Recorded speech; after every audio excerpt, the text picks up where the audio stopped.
আসসালামু আলাইকুম। এখন তোমাদের সাথে পঞ্চম শ্রেণীর বাংলাদেশ ও বিশ্ব পরিচয় বইয়ের ষষ্ঠ অধ্যায় নিয়ে আলোচনা করব। তোমরা আমাদের চ্যানেলের ভিডিওগুলো অনেক বেশি পরিমাণে দেখো, তার জন্য তোমাদেরকে অসংখ্য ধন্যবাদ। ধারাবাহিকভাবে আমরা প্রতিটি টপিক নিয়ে প্রতিটি পৃষ্ঠা নিয়ে আলোচনা করছি এবং আশা করছি এগুলো তোমাদের খুবই উপকারে লাগবে। দেখো, এখন আমরা আলোচনা করব যে বিষয়টি নিয়ে, বাংলাদেশের ঐতিহাসিক স্থান ও নিদর্শন। আমরা এই টপিকটাতে জানবো বাংলাদেশের কিছু পুরনো জায়গা এবং কি কি আছে সেখানে, সেগুলো নিয়ে। প্রথমেই আছে আমাদের মহাস্থানগড় ও ওয়ারী ভটেশ্বর। এই দুইটাই কিন্তু আমাদের প্রত্নতাত্ত্বিক স্থান, যেখানে পুরাতন অনেক কিছু পাওয়া গেছিল। সেই বিষয়টা নিয়ে আমরা দেখবো। এখানে আমরা ছবি দেখতে পাচ্ছি, কিছু পুরনো জিনিসের ছবি। একটা হলো মহাস্থানগড়ে প্রাপ্ত প্রত্নতাত্ত্বিক স্থাপনা, মানে আগের যুগের কিছু জিনিস যেখানে পাওয়া গেছে। ওয়ারী ভটেশ্বরে প্রাপ্ত প্রত্নতাত্ত্বিক স্থাপনা। 1 নম্বরে বলেছে উপরের ছবি দুটি পর্যবেক্ষণ করে নিচের প্রশ্নের উত্তর লিখি। প্রথম প্রশ্ন দেখো কি বলেছে, ছবিতে কি কি ধরনের স্থাপনা দেখানো হয়েছে? মহাস্থানগড়ে কি, ওয়ারী ভটেশ্বরে কি? 2 নম্বরে বলেছে এই স্থাপনা কি দিয়ে তৈরি? স্থাপনাগুলো কি দিয়ে তৈরি? মহাস্থানগড়েরটা কি দিয়ে তৈরি, ওয়ারী ভটেশ্বরেরটা কি দিয়ে তৈরি? 3 বলেছে এই স্থাপনা কি প্রাচীন না সাম্প্রতিক? স্থাপনাগুলো কি প্রাচীন নাকি সাম্প্রতিক? দেখো, আমরা যদি উত্তরগুলো দেখি, প্রথমেরটার উত্তর তোমরা লিখতে পারবে, ছোট করে করে লেখার চেষ্টা করবে, একেবারে ছোট করে। আগে মহাস্থানগড়ের ক্ষেত্রে উত্তরগুলো লিখে নাও। মহাস্থানগড়ে প্রাচীন দুর্গনগরী, প্রাচীর, মন্দির, ধ্বংসাবশেষ, স্তূপ বা বিভিন্ন ধরনের ইটের তৈরি স্থাপনার নিদর্শন পাওয়া গেছে। এটা তোমরা নিজেদের মতো করে ছোট করে লিখতে পারো যে ইটের তৈরি স্থাপনার নিদর্শন পাওয়া গেছে। 2 নম্বরে এই স্থাপনা কি দিয়ে তৈরি? এখানকার স্থাপনাগুলো প্রধানত পোড়ামাটির ইট, পাথর ও মাটির প্রাচীর দিয়ে তৈরি। তো এগুলা এই বিষয়গুলো দিয়ে তৈরি ছিল। এরপর 3 ছিল স্থাপনা কি প্রাচীন না সাম্প্রতিক? এগুলো প্রাচীন। এগুলো খ্রিস্টপূর্ব 3য় শতক থেকে পরবর্তী কয়েক শতকের পুরনো নিদর্শন ছিল। তাহলে এগুলো খুবই পুরনো। তো তোমরা চাইলে এতটুকুই লিখতে পারো আনসার, যে এটি একটি প্রাচীন নিদর্শন। ওয়ারী ভটেশ্বরে প্রাচীন কি সম্পদের দেখা যায় এখানে? যেমন পারে অনেক কিছু, যেমন দুর্গ প্রাচীর, বসবাসের ঘরের ভিত্তি, এরপরে হল বসতগড়ের ভিত্তি, রাস্তার চিহ্ন, বিভিন্ন প্রত্নস্থাপনার নিদর্শন পাওয়া গেছে এখানে। এরপরে বলেছে কি এই স্থাপনা কি দিয়ে তৈরি ছিল? এগুলা মাটি, পোড়ামাটির ইট, এগুলা দিয়েই তৈরি ছিল। দুটোটা প্রায় কাছাকাছি জিনিস দিয়েই তৈরি ছিল। এই স্থাপনা কি প্রাচীন না সাম্প্রতিক? এটাও প্রাচীন। এগুলো প্রায় 2500 বছর আগে পাওয়া গেছে। তো এই টপিকটা তোমরা এখান থেকে ঠিক যতটুকু না দেখতে পারবে, তার থেকে আমি তোমাদেরকে আরো সুন্দর করে দিচ্ছি ছক সমাধানে। যেমন প্রথমে আমাদের যে প্রশ্নটা ছিল, তো তোমরা তোমাদের ছকের জন্য উপযুক্ত আকারে এখান থেকে লিখতে পারবে। দুর্গনগর, প্রাচীন ইটের প্রাচীন মন্দির ও বিভিন্ন স্থাপনার নিদর্শন ছিল এখানে। ওয়ারী ভটেশ্বরের মধ্যে দুর্গ, প্রাচীর, নগর স্থাপনা, ইটের বিভিন্ন জিনিস ছিল। এইটি কি দিয়ে তৈরি? এটি পোড়ামাটির ইট, পাথর, এগুলো দিয়ে, ইট, মাটি ও লৌহ এইসব দিয়ে তৈরি। দোনোটাই কিন্তু প্রাচীন ছিল। তো এই যে বক্সটা আছে, এটা কিন্তু হুবহু তোমরা চাইলে এখানে তোমাদের বই অনুসারে এই বক্সটা পূরণ করতে পারো। এরপর আমাদেরকে যে বিষয়টা দিয়েছে মহাস্থানগড়, এই ইনফোগুলো কিন্তু খুবই গুরুত্বপূর্ণ, ইনফরমেশনগুলো ভালো করে দেখবে। বগুড়া শহর থেকে প্রায় 13 কিলোমিটার উত্তরে করতোয়া নদীর তীরে মহাস্থানগড় অবস্থিত।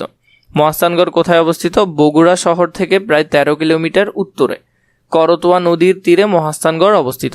এই নিদর্শনটি খ্রিস্টপূর্ব 3য় শতক থেকে পরবর্তী 1500 বছরের বেশি সময়কালের, মানে অনেক আগের। এটি বাংলার ইতিহাসে 1800 বছরের বেশি সময়ের সাক্ষ্য বহন করে। মৌর্য আমলে এই স্থানটি পুণ্ড্রনগর নামে পরিচিত ছিল।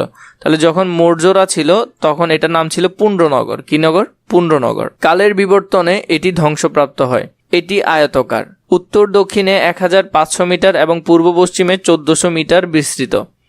এখানে বৈরাগীর ভিটা, গোবিন্দ ভিটা, খোদার পাথর ভিটা প্রভৃতি প্রত্নস্থল আবিষ্কৃত হয়।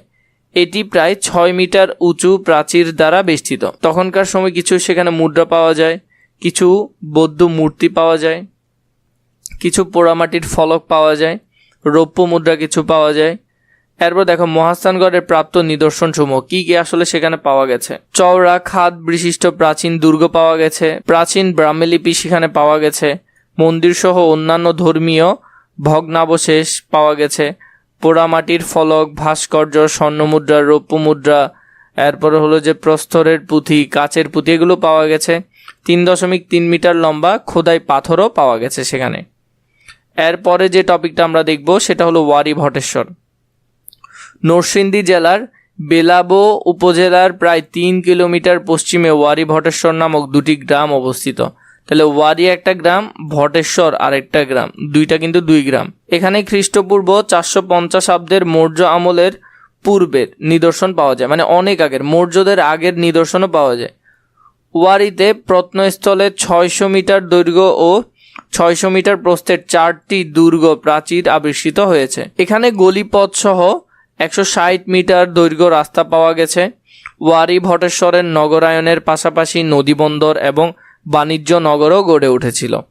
এই সভ্যতাটি সমুদ্র বাণিজ্যের সাথে সম্পর্কিত ছিল। প্রাচীন নগর সভ্যতার নিদর্শন স্বরূপ এখানে প্রাচীন রাস্তাঘাটও পাওয়া গেছে। পাথরের পুঁথি, রৌপ্য মুদ্রা, এরপরে স্বর্ণের কড়াই, মৃৎপাত্র, মাটির জিনিসের কড়াই। ওয়ারী ভটেশ্বরে আসলে কি কি পাওয়া যায়, ওয়ারীতে এবং ভটেশ্বরে কি কি পাওয়া যায়? ছাপাকৃত রৌপ্য মুদ্রা পাওয়া যায়, পাথরের হাতিয়ার পাওয়া যায়, এরপরে হলো লৌহ নির্মিত নানান বস্তু পাওয়া যায়, নানান ধরনের মৃৎপাত্র পাওয়া যায়, মানে মাটির জিনিস পাওয়া যায়, পাথর ও কাচের পুঁতি পাওয়া যায়। এই সব বিষয়গুলো মূলত সেখানে পাওয়া যায়, যেমন পাথরের হাতিয়ার, তখন পাথর দিয়ে আসলে হাতিয়ার বানানো হতো, সেই সব বিষয়গুলো। এরপরে বলেছে পূর্বের পৃষ্ঠায় মহাস্থানগড় ও ওয়ারী ভটেশ্বরের প্রাপ্ত নিদর্শনের ছবি দেখি এবং স্থান দুটি সম্পর্কে দেওয়া তথ্য পড়ে নিচের ছকে এদের বৈশিষ্ট্য লিখি। মহাস্থানগড়ের বৈশিষ্ট্য, ওয়ারী ভটেশ্বরের বৈশিষ্ট্য। মহাস্থানগড় 1800 বছরের ইতিহাস সাক্ষ্য বহন করে। খ্রিস্টপূর্ব 450 ইতিহাসের নিদর্শন পাওয়া গেছে। মহাস্থানগড় প্রাচীন দুর্গনগর। এরপরে ওয়ারী ভটেশ্বর হলো প্রাচীন নগর ও দুর্গ প্রাচীর। এরপরে এটা হলো প্রাচীন ব্রাহ্মীলিপি পাওয়া গেছে, আর এটা হলো প্রাচীন নগর সভ্যতার নিদর্শন পাওয়া গেছে। গোপাল মূর্তি, ফলক, শূন্য মুদ্রা পাওয়া গেছে, আর এখানে হলো রৌপ্য মুদ্রা, পাথরের পুঁথি পাওয়া গেছে। প্রাচীন ধর্মীয় স্থাপনা ছিল সেখানে, বাণিজ্য কেন্দ্রের নিদর্শন সেখানে পাওয়া যায়। তো এই যে দুইটা বিষয় আছে, এগুলা কিন্তু তোমরা এখানে সুন্দর করে ছকে পূরণ করে ফেলবে। গতে আছে মহাস্থানগড় ও ওয়ারী ভটেশ্বরের প্রত্নতাত্ত্বিক বৈশিষ্ট্য নিচের ছক অনুযায়ী তুলনা করি। তুলনার বিষয়, মহাস্থানগড়ের বৈশিষ্ট্য ওয়ারী ভটেশ্বরের কত বছর পূর্বের? প্রায় 1800 বছর পূর্বের, আর ওইটা হলো খ্রিস্টপূর্ব 450। এরপর স্থাপনার ধরন ছিল দুর্গনগর প্রাচীন, আর এটা হলো নগর ও দুর্গ প্রাচীর। মুদ্রা ছিল স্বর্ণ মুদ্রা, এক জায়গায় ছিল রৌপ্য মুদ্রা, এগুলাই ছিল মূলত। এরপরে পোড়ামাটির ফলক, ভাস্কর্য, মৃৎপাত্র, এরপরে হলো যে শিলালিপি। পোড়ামাটির ফলক পাওয়া গেছে, আর ওইটাতে পোড়ামাটির ফলক পাওয়া যায়নি। এরপরে ভাস্কর্য এটাতে পাওয়া গেছে, এবং ওয়ারী ভটেশ্বরে কিন্তু ভাস্কর্য পাওয়া যায়নি। শিলালিপির মধ্যে এটার মধ্যে ব্রাহ্মী লিপি ছিল, আর এটাতে কোনো ধরনের লিপি পাওয়া যায়নি। এগুলাই মূলত আমরা ওইখানে যে তথ্যগুলো পেয়েছি সেখান থেকে আমরা এই বিষয়টাই বুঝতে পারছি, এবং এটা কিন্তু তোমরা এই দুইটা বক্সের মধ্যে লিখে ফেলবে। গতে বলেছে মহাস্থানগড় ও ওয়ারী ভটেশ্বরের প্রত্নতাত্ত্বিক বৈশিষ্ট্যের সাথে নিম্নের ছক অনুযায়ী বর্তমান সময়ের বিভিন্ন বিষয়ের তুলনা করি। তুলনার বিষয়, মহাস্থানগড় ও ওয়ারী ভটেশ্বরের বৈশিষ্ট্য, বর্তমান সময়ের বৈশিষ্ট্য। তাহলে আমরা যদি তুলনা করি, যেমন স্থাপনার দুর্গনগর ও প্রাচীর, বর্তমানে কিন্তু আধুনিক শহর ও ভবন নির্মাণ হচ্ছে। এরপর মুদ্রার মধ্যে স্বর্ণ ও রৌপ্য মুদ্রা ছিল, কিন্তু বর্তমানে কাগজ ও ধাতব মুদ্রা আমরা ব্যবহার করি।